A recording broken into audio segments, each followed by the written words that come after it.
Salut, c'est Thomas, responsable de Business Unit chez BE Engineering, et aujourd'hui du coup je vous présente mon petit bateau à E-League.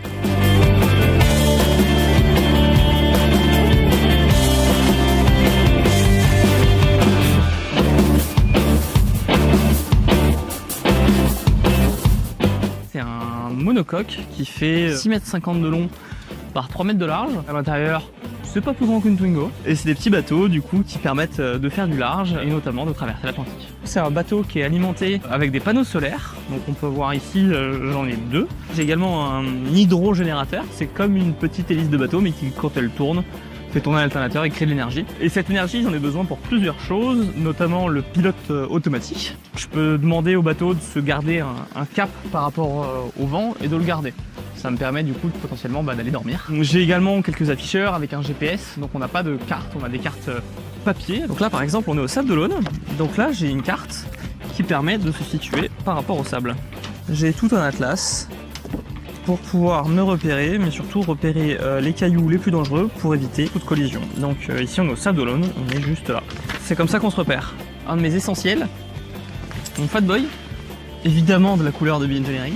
Mon poids est très significatif par rapport au poids du bateau. Donc il n'y a pas beaucoup de vent. Bah, moi je vais venir me mettre là sous le vent. Hop. Je peux faire du poids à l'avant comme ça, de cette manière. Un petit GPS portable qui marche plus avec des piles. Ici à quel point on fait de l'économie de poids dans le domaine de la course. Je vais vous montrer à quoi ressemble ma pagaie. Si jamais je dois pagayer, c'est ça. Mais je vous rassure, c'est télescopique.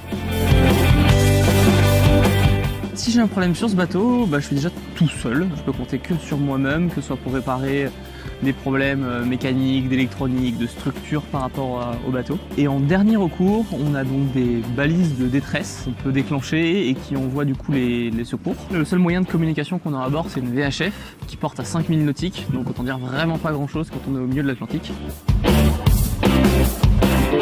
Sur le bateau, on ne peut pas dormir d'une traite, on doit faire des siestes de 15-20 minutes maximum. Le but, c'est de pouvoir prévenir évidemment toute collision avec un autre bateau, mais aussi s'assurer que nos voiles sont toujours bien réglées et qu'on va du coup le plus vite possible. On se réveille toutes les 15-20 minutes pour faire un check-up, vérifier que tout va bien, et c'est sur cette base-là qu'on navigue. Pour les repas, donc je dois partir évidemment avec toute ma nourriture déshydratée, des apertisés. Mon seul moyen de chauffer quelque chose, donc c'est une petite bouilloire. Ce qui est assez fou dans un périple en bateau, c'est qu'on a plein de moments où c'est très dur, mais c'est justement grâce à ces moments où c'est très dur que les bons moments sont encore plus incroyables. Lorsqu'on a des planctons phosphorescents qui s'allument sous le passage du bateau, et donc on voit des sillons qui s'allument derrière. Quand ça se couple avec des dauphins, c'est assez incroyable.